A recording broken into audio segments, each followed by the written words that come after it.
পরিবারের কাছে যাইতে মন চাইতেছে, ও মনে চাইতেছে পরিবারের কাছে যাইতে। যাইবেন পরিবারের কাছে, যাইবেন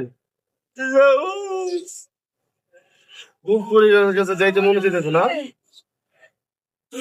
একজন বাবা কি পরিমাণ কান্না করতেছে, বারবার বলতেছে পরিবারের কাছে যাব, পরিবারের কাছে যাব। দেখেন নিজেও ভালো করে হাঁটতে পারে না, খাইতে পারে না। এই ভিডিওটা যে যেখান থেকে দেখতেছেন ভিডিওটা দ্রুত শেয়ার করেন। এই বাবার মুখের থেকে তাকিয়ে হলো ভিডিওটা শেয়ার করেন। খুলনাবাসী যারা আছেন এই ভিডিওটা দ্রুত শেয়ার করেন।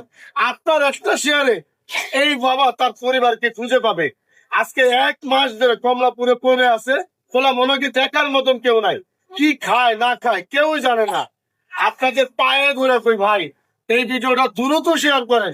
খুলনাবাসী যারা আছে ভিডিওটা দ্রুত শেয়ার করেন। আপনার শেয়ারে এই বাবা তার, আপনার একটা শেয়ারে এই বাবা তার পরিবারকে খুঁজে পাবে। দেখেন কিভাবে একটা মানুষ কান্না করে। কান্না করেন না বাবা, ইনশাআল্লাহ মহান আল্লাহ তাআলা আছে আপনার পরিবারের 70 থেকে 80 বছর বয়স হবে এই মুরব্বীর। পরিবার পাবো। ওনার দেশের বাড়ি খুলনায়। উনি শুধু বলতে পারে ওনার 2টা মেয়ে আছে, বাড়ি খুলনায়। এই কমলাপুরে 1 মাস ধরে পড়ে আছে।